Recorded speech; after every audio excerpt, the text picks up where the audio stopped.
Sans plus tarder, nous allons partager un point qui va nous préparer et nous prédisposer à célébrer la Pâque. L'impact du voile déchiré.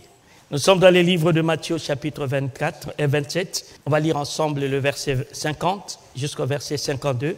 Jésus poussa de nouveau un grand cri et rendit l'esprit. Et voici, le voile du temple se déchira en deux, depuis le haut jusqu'en bas. La terre trembla, les rochers se fendirent, les sépulcres s'ouvrirent, et plusieurs corps des saints qui étaient morts ressuscitèrent. On va lire encore un autre passage, dans Marc 15, toujours la même histoire, les versets 38 à 39. Marc 15, versets 38 à 39. Il est écrit, « Le voile du temple se déchira en deux, depuis le haut jusqu'en bas.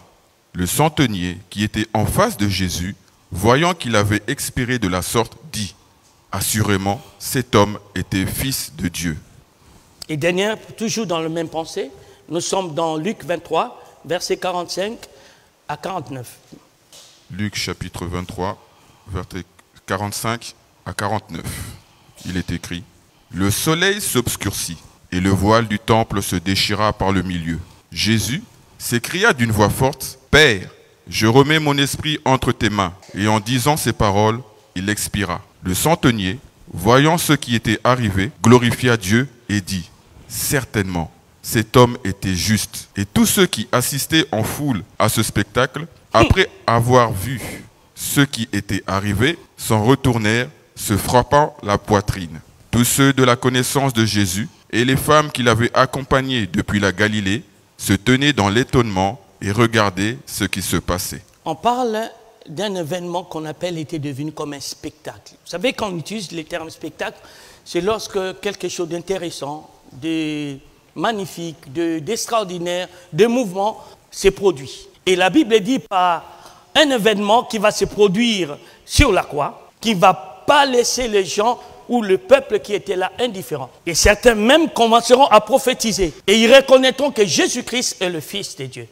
Cet événement, c'est quoi? Le déchirement du voile. Et je crois que beaucoup parmi nous ignorent l'importance de ce déchirement du temple et du voile dans notre foi et dans notre vie de tous les jours. Dans le livre des Actes des Apôtres, au chapitre 6, le verset 7, on définit les chrétiens comme ceux qui pratiquent ou ceux qui obéissent à la foi. Quelqu'un qui se dit chrétien, ce n'est pas celui qui vient à l'église, ce n'est pas celui qui lit la Bible, ce n'est pas celui qui chante, c'est celui qui obéit à la foi.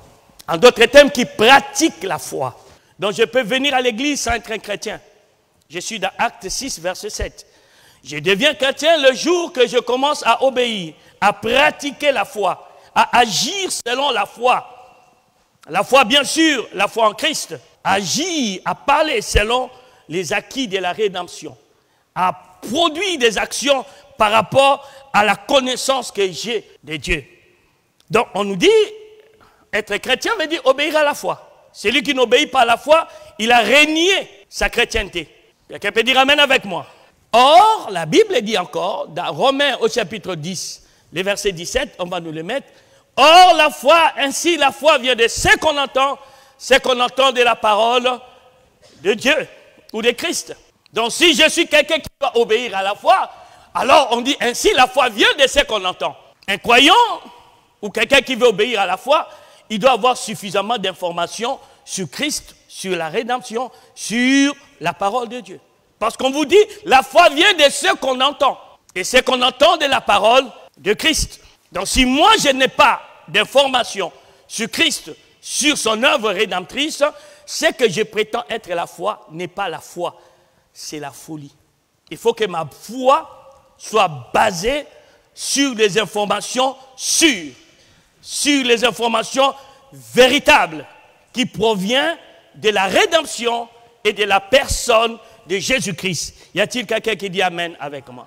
Et la troisième référence biblique, toujours concernant la foi, se trouve dans le livre de 1 Timothée au chapitre 1. On va nous le lire, versets 18 à 19.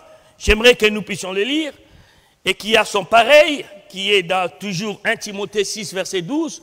Mais nous allons lire 1 Timothée 1, verset 18 à 19. Il est écrit, « Le commandement que je t'adresse, Timothée, mon enfant, selon les prophéties faites précédemment à ton sujet, c'est que, d'après elles, tu combattes le bon combat, en gardant la foi et une bonne conscience.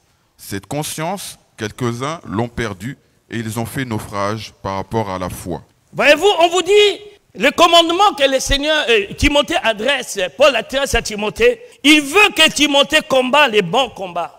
Ce combat consiste, bien aimé, à garder la foi et une bonne conscience. Et quand vous lisez ces passages, on ne dit pas une conscience pure, mais on dit une bonne conscience. Ça veut dire tout simplement une conscience qui emmagasine des informations véridiques.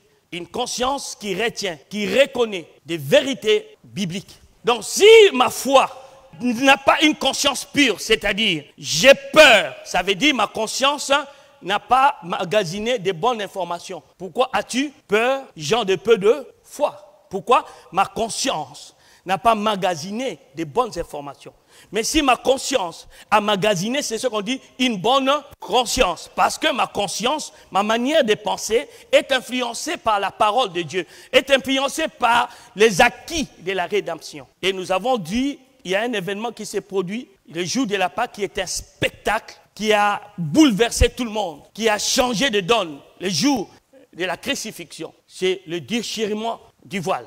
Maintenant, nous allons aller dans le livre de Hébreux au chapitre 11.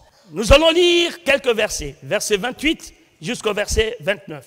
Hébreux chapitre 11, versets 28 et 29.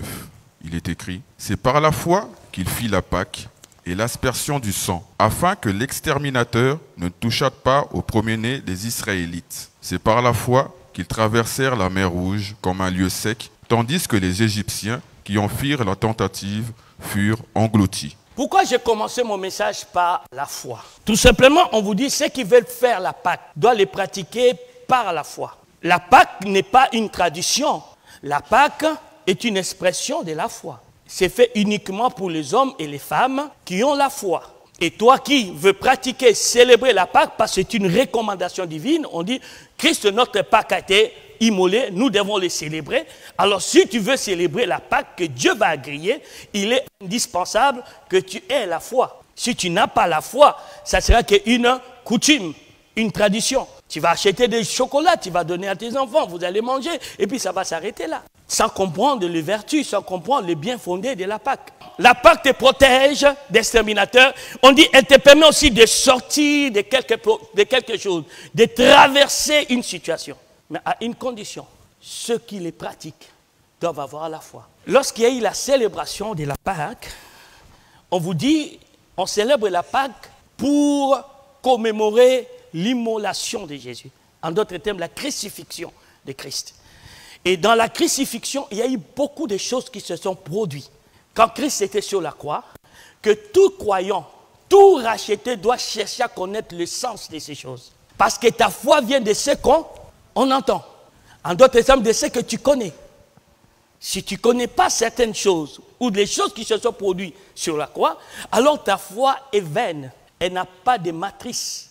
Elle n'a pas de consistance. C'est comme ça que vous célébrez la Pâque et rien ne se produit dans vos vies. Logiquement, chaque Pâque doit être un nouveau commencement dans ta vie. Une délivrance, une bénédiction dans ta vie. Car ceux qui l'ont célébré, ne l'ont pas célébré pour célébrer, mais ils l'ont célébré pour proclamer une victoire. Il y a eu des conséquences. Et toi, quand tu célèbres la Pâque, tu dois aussi vivre des choses nouvelles, des nouvelles expériences avec Dieu. Tu dois permettre à ce que ta famille puisse connaître un autre temps dans leur vie, connaître aussi les temps de rafraîchissement. C'est très important. Or, cela est possible seulement lorsque tu pratiques ou tu fais ta Pâque avec foi. Or, la foi vient de ce qu'on entend. Donc, si je ne connais pas les événements, l'importance, l'impact, la raison pour laquelle le voile devait être déchiré et son impact, alors même ma foi sur la rédemption est sans fondement. Permettez-moi de donner quelques définitions de la foi que j'ai eu à trouver. Le premier, c'est celui de Kenneth Hagin. Il dit ceci: la foi, c'est saisir les irréalités de l'espoir, mais moi je le corrige en disant de l'espérance. Alléluia. Et de les amener dans le royaume de la réalité. c'est saisir les irréalités de l'espérance. Pourquoi j'ai dit espérance au nom d'espoir? Parce que l'espérance est basée sur des promesses. L'espoir est basé sur les réalités. La foi, c'est la substance de choses espérées. La preuve de choses non vues. La foi, c'est la substance de choses que tu espères. J'espère qu'après cette Pâque, je sortirai de telle situation. J'espère, après cette Pâque, quelque chose de nouveau va commencer dans ma vie. Je vais enfin transverser les frontières des limitations. Je vais enfin transformer les frontières de timidité, de la peur, de manque. Après cette Pâque, il y aura un traversé, il y aura une libération et il y aura une protection.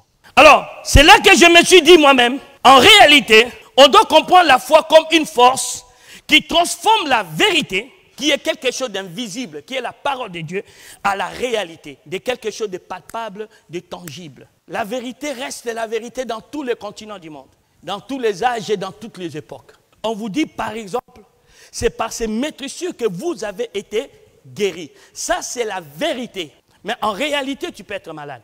Mais c'est maintenant ta foi qui va transformer cette vérité dans ton corps à une réalité. Donc, il a été maîtris il y a 2000 ans, mais cette parole, cette vérité reste la vérité 2000 ans après. Bien-aimé, même si tu as eu un passé bizarre, quand tu viens en Christ, la vérité t'informe que tes péchés, tous ont été remis. Dieu t'a acquitté, Dieu te regarde et déclare non coupable. Ça, c'est une chose. Maintenant, la foi qui va permettre à ce que toi, tu considères cette vérité comme une réalité pour enlever la culpabilité en toi. Ou encore, transformer les principes de Dieu à des produits de la gloire de Dieu. Les principes, ce sont des règles établies. Lorsqu'on les met en pratique, ça doit produire un fait. Paul dit quoi? Il dit, un commandement je donne aux chrétiens. Ce commandement consiste à quoi? À mener maintenant un bon combat. Ce combat veut dire saisir ce que Dieu a fait pour vous. Parce que la foi n'est pas basée sur les promesses, la foi est basée sur les faits. C'est l'espérance qui est basée sur les promesses. C'est pourquoi on vous dit que si Christ n'était pas ressuscité, notre foi sera vaine. Donc c'est du fait qu'il est mort, il est ressuscité, c'est comme ça ta foi devient vivante. Tandis que l'espérance est basée sur les promesses. La parole de Dieu dit telle chose, il y aura l'enlèvement. Il n'y aura pas l'enlèvement parce que Christ est mort et ressuscité, non. Il y aura l'enlèvement parce que Dieu a défini qu'il y aura l'enlèvement. Il n'y a pas un fait qui conditionne l'enlèvement ou la fin du monde. C'est la décision absolue de Dieu. Mettons, vous dit que votre travail consiste à mener le bon combat, à garder la foi et une bonne conscience. Ça veut dire avoir de bonnes informations sur lesquelles votre foi doit s'appuyer. Je peux vous assurer, quand on vous dit de garder la foi comme combat, en réalité, pour garder la foi dans les moments difficiles, il faut que tu puisses lutter. Hein? Peut-être qu'à vous, ça ne vous arrive pas. Mais moi, ça arrive même un moment que tu commences à douter. Cette douleur-là, ces symptômes-là ne partent pas. Alléluia. Mais la Bible dit, tu dois garder la bonne conscience. C'est-à-dire, ce que Dieu dit, il est capable de le faire. Ni l'âge, ni la dangerosité de ma situation, ni les symptômes, ni mon état actuel ne peut changer la vérité de Dieu. Ce que Dieu dit, c'est qu'elle va accomplir. Alors, quel est le fait? Qu'est-ce qui s'est produit réellement lorsque le voile fut déchiré? La première chose, il est important que nous puissions déjà savoir c'est quoi ce voile, d'où il vient. Nous sommes dans les livres d'Exode au chapitre 26. Nous allons lire le verset 31 jusqu'au verset 32. Et au même moment, nous lirons aussi Hébreux, chapitre 9, versets 1 à 3. Il est écrit, « Tu feras un voile bleu, pourpre et cramoisi, et de fin lin retors. Il sera artistiquement travaillé, et l'on y représentera des chérubins. Tu le mettras sur 4 colonnes d'acacia couvertes d'or. Ces colonnes auront des crochets d'or et poseront sur 4 bases d'argent. » On va dans Hébreux. La première information, vous voyez, c'est une recommandation divine. C'est Dieu qui décide, qui demande, lorsqu'on va bâtir le tabernacle, qu'on puisse faire le voile. Qu'on puisse faire le voile. Et il donne des précisions sur ce voile. Donc le voile qui a été déchiré, l'auteur, le créateur de ça, c'est Dieu. Hébreux 9, à partir du verset 1 jusqu'à 3. Je lis. La première alliance avait aussi des ordonnances relatives au culte et le sanctuaire terrestre. Un tabernacle fut, en effet, construit. Dans la partie antérieure, appelée le lieu saint, était le chandelier, la table et les pains de proposition. Derrière le second voile se trouvait la partie du tabernacle appelée le Saint des Saints. Ok. Voyez-vous, on montre que le voile a été institué par Dieu pour séparer les compartiments des tabernacles. C'est le voile qui séparait les compartiments, le lieu saint au lieu très saint. Et dans chacun de ces compartiments, il y avait des valeurs, il y avait des choses qui devaient être dans les compartiments. Ce n'est pas ce que je vais prêcher sur ça, mais on vous montre que dans le lieu saint, il y avait des choses appropriées, et dans le lieu très saint, il y avait des choses appropriées, dans laquelle il y avait l'arche de l'alliance, qui était la présence même de Dieu, la gloire tchékina de Dieu, la faveur divine. Donc, cette présence de Dieu était protégée par le voile que vous venez de lire et qui a été déchiré du haut jusqu'en bas. Donc, cette voile avait pour but de séparer le lieu saint avec le lieu très saint. Le lieu très saint qui était l'habitation de Dieu, le lieu saint qui était l'habitation de l'homme, là où l'homme pouvait entrer. Alléluia. Et il fallait qu'il y ait quoi? Une séparation. Maintenant, on nous donne les symboles de couleur de ce voile. On nous dit quoi? Premier, bleu, symbole des principes de Dieu ou de la parole de Dieu. J'aimerais m'insister pour ces points. L'Église de Dieu, personne n'a vu Dieu et personne ne peut voir Dieu et vivre. On ne connaît Dieu que par sa parole. Lorsque vous rejetez la parole de Dieu, vous rejetez Dieu lui-même. Et Dieu n'a pas que la parole, mais dans sa parole, il y a ce qu'on appelle des principes, des valeurs, des lois qu'il a établies, qu'il a érigées, pour qu'en pratiquant ces lois, en les mettant en pratique, vous ayez du succès et de la réussite. Mais quand il y a le voile, vous ne pouvez pas comprendre ces lois et leurs effets, parce que vous êtes voilés. Vous ne comprenez plus les Écritures. C'est comme ça, moi je peux vous expliquer des choses, tu peux lire la Bible du matin jusqu'au soir. Pendant 365 jours, quand je prends un verset que tu avais lu, je commence à t'expliquer, tu dis, mais comment lui il a compris ça comme ça? Parce que moi le voile est déchiré. Deuxième chose, on nous montre la couleur pourpre, symbole du salut qui s'obtient par la grâce, au travers de la rédemption. Cela montrait déjà, ce sont des vivants qui peuvent adorer Dieu, qui peuvent rencontrer Dieu, pas des morts. Or, vous étiez morts par vos offenses et vous a rendu la vie par la grâce. Je suis dans Éphésiens 2, verset 1. Troisième, cramoisi, symbole du sang, le sang de la rédemption, le sang de la rémission des péchés, le sang qui vous a racheté. J'aimerais dire à quelqu'un, être chrétien n'est pas de la volonté d'un homme. Un chrétien, c'est une personne qui a été rachetée de cette vaine manière de vivre qu'il avait hérité de ses parents. Le chrétien, c'est celui qui a été racheté même de la malédiction. C'est pourquoi quand un chrétien croit encore qu'il est maudit, il est en train de renier la foi. Mes amis, ne pensez pas que vos contextes vitaux sont la preuve de votre malédiction. Quand tu es chrétien, tu n'es plus maudit. Tu es racheté de la malédiction. Après, nous avons la couleur blanche plutôt, symbole de la perfection. Cela veut dire tout simplement que Christ a parfaitement accompli, satisfait le cœur de Dieu pour que Dieu puisse vous agréer enfin. Il n'y a rien que Christ a laissé pour que Dieu puisse avoir un peu, garder des distances avec l'homme. Maintenant, permettez-moi de vous dévoiler le rôle de ces voiles.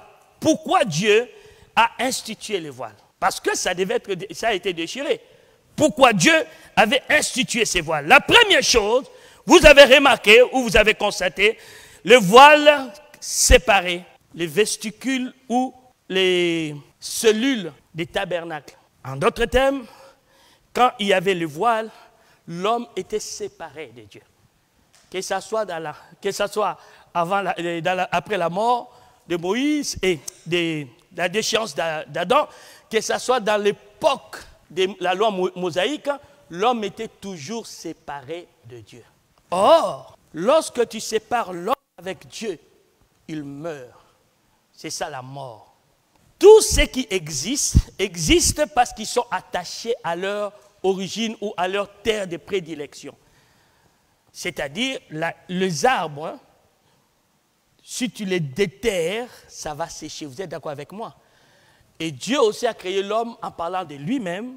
Si tu enlèves, tu sépares l'homme de Dieu, l'homme meurt. Tant que le voile était là, l'homme était séparé de Dieu. En d'autres termes, la mort spirituelle continuait à régner. On vous l'enseigne dans nos cours de baptême, hein? La mort spirituelle, la mort physique, la mort éternelle. Ça continuait à régner. C'est la raison pour laquelle la Bible dit, quand il est mort, il a expié, le voile s'est déchiré, les morts ressuscitent. La vie revient. Et malheureusement, beaucoup de chrétiens sont encore séparés de Dieu parce qu'ils sont encore voilés. Ce n'est plus le voile de Dieu, c'est la voile que vous-même vous avez mis. Deuxième chose, les voiles interdisaient l'accès à la présence de Dieu. Au point que la personne qui entrait dans le lieu très saint, il entrait une fois l'an au péril de sa vie. La présence de Dieu est indispensable pour chacun de nous. Vous devez apprendre tous les jours à entrer dans la présence de Dieu, à vivre dans la présence de Dieu. Dieu peut être avec toi, mais toi tu peux vivre avec Dieu sans entrer dans sa présence.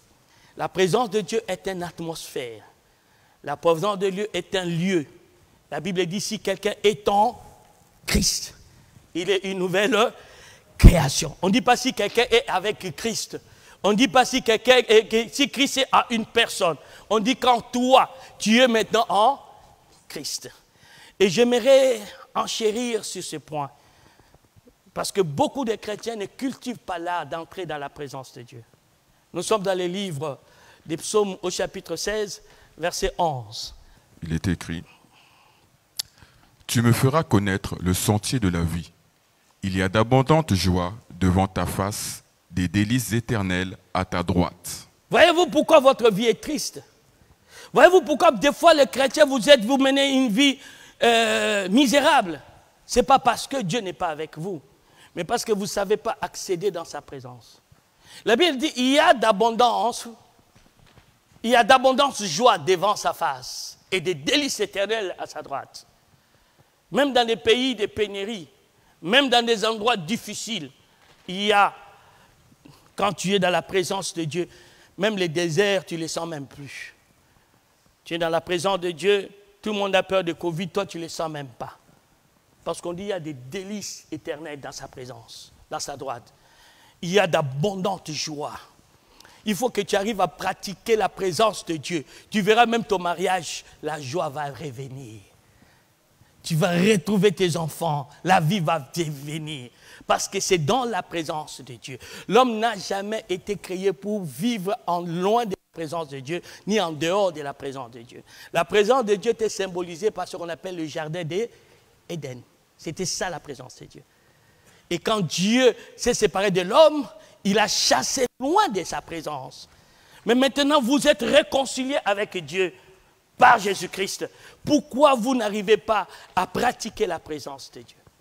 C'est une des raisons, je vous commande toujours, de commencer votre journée par la prière. Mais ce n'est pas le fait de prier que je suis dans la présence de Dieu. C'est toute une démarche spirituelle. Nous sommes dans les livres de Hébreux au chapitre 4. On va lire le verset 16. Après, on va lire Hébreux 10. Hébreux chapitre 4, verset 16. Verset 16, il est écrit. Approchons-nous donc avec assurance du trône de la grâce, afin d'obtenir miséricorde et de trouver grâce pour être secourus dans nos besoins. Maintenant que sa présence est accessible, c'est à toi, c'est à moi d'aller maintenant, d'accéder dans cette présence. On dit, approchez-vous de lui. Approchez-vous du trône de grâce avec assurance. Pourquoi? Les voiles les déchirés. Ceux qui accédaient à l'époque de l'ancienne alliance, ils accédaient au péril de leur vie. Mais toi, tu ne peux plus avoir peur d'entrer dans la présence de Dieu. Dis, accédez approchez-vous du trône de grâce avec assurance. La Bible dit la première chose qu'on obtient dans la présence de Dieu pour obtenir miséricorde et trouver grâce. Enfin d'être secouru dans vos besoins. Tu n'accèdes pas à la présence de Dieu par des requêtes, par tout ça. Lorsque tu sais, prends ton temps dans la parole de Dieu, dans l'adoration, dans la prière en langue et dans la méditation, tu accèdes dans la présence de Dieu. C'est comme ça que j'ai souvent l'habitude de dire aux gens, ne commencez pas la prière par des requêtes, commencez la prière par la célébration. Faites tomber le voile de votre chair par la louange et entrez dans sa présence. Le diable fera tout pour nous faire croire que Dieu n'est pas avec vous. Le diable fait, il a des techniques pour te faire douter de la main d'association de Dieu dans ta vie. Comment il fait? Il y a un problème qui surgit dans ta vie. Tu commences à dire, ma vie, ça ne va pas, tout va mal. Arrête de dire ça. Vous savez, bien-aimé, tu peux investir, tu peux avoir des enfants, tu peux entrer dans le mariage. Le diable arrive à te faire quoi? Tu t'es trompé. Ça ne vient pas de Dieu. Ça vous est déjà arrivé? Tu embrasses un travail, tu as une fonction, tout commence à être noir. Dis au diable, mon père ne se trompe pas. Et il ne commet jamais d'erreur. La présence de Dieu vous échappe lorsque vous murmurez, lorsque vous vous plaignez. Et troisième chose, le voile était aussi là pour cacher ce qui était précieux, ce qui était beau. La Bible dit dans le deuxième, là où après le voile, c'est là où il y avait ce qui était doré, pour que tout le monde ne le voit pas. Bien-aimés, ne pensez pas que vous servez un Dieu vilain. Ne pensez pas que vous servez un Dieu terne. La Bible dit ceci, dans Psaume 27, verset 4, David dit, je désire quelque chose, je demande à Dieu ardemment, je veux habiter dans sa maison, pour faire quoi? Contempler sa magnificence. Vous savez, quand vous voyez dans votre vie chrétienne, Dieu comme la normalité, c'est que le voile est encore là. Quand vous voyez, même pour venir à l'église, vous venez en ralenti comme un caméléon. Dites-vous, le voile est encore dans votre vie. Parce que comment expliquez-vous? Des hommes comme David dit, je suis dans la joie lorsqu'on me dit d'aller dans la maison de l'Éternel. Un jour dans ses parvis, vaut mieux que 1000 ailleurs. Comment vous pensez que David, qu'est-ce qu'il poussait? C'était la présence de Dieu. Quand il entrait, il avait la capacité de percevoir la gloire tchékina de Dieu. J'aimerais vous lancer une information à ne pas oublier. Ce n'est pas tous ceux qui suivaient Jésus dans la foule savaient qu'il était le Christ. Ça, c'est réservé à ceux que le voile est tombé. Un jour, j'ai prié, le Seigneur, j'ai dit, mais pourquoi les chrétiens sont aussi infidèles? Ils viennent à quatre pattes. Quand Dieu leur fait marcher, ils sont les premiers à les trahir, ainsi de suite. Le Seigneur me dit, parce qu'ils sont focalisés sur les dieux et non sur ma personne. Vous savez, quand vous êtes focalisé sur la personne de Dieu, même quand Dieu te donne des milliards, ça n'a pas d'importance pour toi. Même quand tu roules dans une Mercedes ou une Jaguar, ça n'a pas d'importance pour toi, c'est sa présence. Le voile était pour cacher ce qui était précieux. C'est comme ça, on vous dit, le voile est donné à la femme comme un voile. Non, les cheveux donnés à la femme comme un voile. Vous savez pourquoi? Quand elle a des longs cheveux, il pouvait cacher son visage. Ou encore à l'époque des Juifs, elles s'organisaient. Quand elles croisent un homme qui n'est pas le sien, elles puissent mettre le voile pour qu'on ne voit pas sa beauté. Mes amis, frères et sœurs, vous ne servez pas un Dieu de mini. Vous ne servez pas un Dieu de l'ordinaire. Vous servez un Dieu de splendeur. Vous servez un Dieu de gloire. La Bible dit, quand vous l'approchez, il manifeste sa magnificence, sa beauté. Je ne parle pas de sa bonté, hein? Je parle de sa beauté, de sa gloire. S'il vous plaît, cette gloire, quand vous pratiquez la foi, elle va s'attacher à vous, elle va se communiquer à vous. Il ne faut pas que vous pratiquiez comment on appelle, la Pâque comme un événement ordinaire. Il y a eu des choses qui se sont réellement produites. Et vous avez vu en lisant ce passage l'impact des déchirements de voile. La Bible dit la première chose, quand le voile est déchiré, la terre trembla. Il y a des choses qui étaient sous la terre vont sortir. Ceux qui étaient sur la terre vont disparaître. Ça fait des creux comme ça. Cela veut dire quoi? Dieu promet aux chrétiens les richesses enfouies et les trésors cachés. Et quand Dieu déchire la terre, il veut dire tout simplement, tout ce qui était caché, qui est votre héritage, est mis en surface. Tout ce qui était mal dans votre vie est enterré. Quand la terre tremble, les choses visibles vont disparaître. Les choses invisibles vont apparaître. L'or est invisible parce qu'il est sous terre. Le diamant est sous terre. Tout ce qui est précieux, Dieu ne pouvait pas l'exposer comme ça. Et il y a des choses précieuses de votre vie, Dieu l'avait caché. Maintenant que le voile est déchiré, vous pouvez maintenant vous en servir. Deuxième chose, on vous dit quand le voile déchire et se déchire, quelque chose est produit, il y a eu le fondement des rochers. En d'autres termes, on parle des fondements, des branlements des autels, de la sorcellerie, d'occultisme, des traditions. C'est pourquoi quand vous êtes en Christ, vous continuez encore à renverser les autels. Vous avez renié la foi. Vous n'avez pas besoin de renverser. Les autels on dit le rocher fut ébranlé dans leur fondement. Ça veut dire quoi? Tout ce que le diable avait mis comme mur de Jéricho s'est écroulé. Arrêtez d'accuser encore le diable dans votre vie. Il y a une marche dans ma vie, il y a trop de blocages. Il n'y a plus de blocage. C'est à toi d'engager ta foi pour voir les résultats. Je vais vous expliquer. Qui connaît l'histoire des murs de Jéricho? Est-ce que c'est Israël qui a renversé ou c'est Dieu qui a renversé? C'est Dieu, hein? Israël a fait quoi? Il a seulement exprimé sa foi et Dieu a fait le reste. Vous n'êtes pas dans la rédemption pour faire des efforts. Vous êtes dans la rédemption pourquoi? En fait, de voir ce que Dieu a déjà fait pour vous. C'est aussi simple que ça. C'est pourquoi on vous dit que vous êtes dans le temps de la grâce. La grâce, la Bible dit, ça ne sera ni par ta force, ni par ta puissance, ça sera par l'Esprit de Dieu que les choses se feront. Et le résultat que tu obtiens par la grâce, c'est grâce sur grâce. La Bible dit les portes des sépulcres s'ouvrirent. En d'autres termes, on veut dire qu'avec le branlement ou la déchirure du voile, bien aimé, aucune prison, aucun lien ne peut encore vous maintenir captif. Si les sépulcres se sont ouverts, cela veut dire tout est vert devant vous. Et en dernier lieu, on vous parle de ce qu'on appelle la résurrection des morts. Je l'ai dit et je reviens dessus. Ça veut dire quand le voile est déchiré, Dieu a amené le renouvellement, la renaissance, la régénération. Mes amis, vous ne croyez pas à la rédemption pour réclamer les choses passées. Vous croyez à la rédemption pour les choses nouvelles. Et à chaque fois que vous fêtez la Pâque, attendez-vous à vivre des nouveautés. Les choses que l'œil n'a point vues, l'oreille n'a pas entendues, les choses qui ne sont point montées dans le cœur de l'homme, les choses que Dieu a apprêtées pour chacun de vous.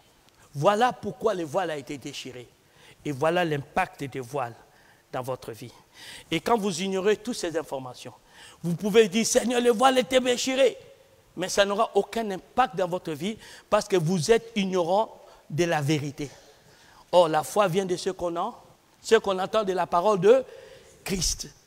La parole de Dieu dit quand le voile se déchira, la terre a fait quoi?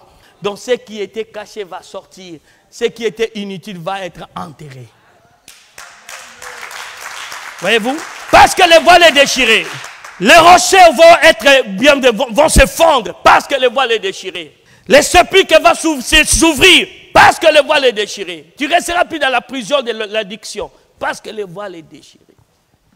Tu ne resteras plus dans la prison de la drogue, ni du chômage, ni de la pauvreté. Le voile est déjà déchiré.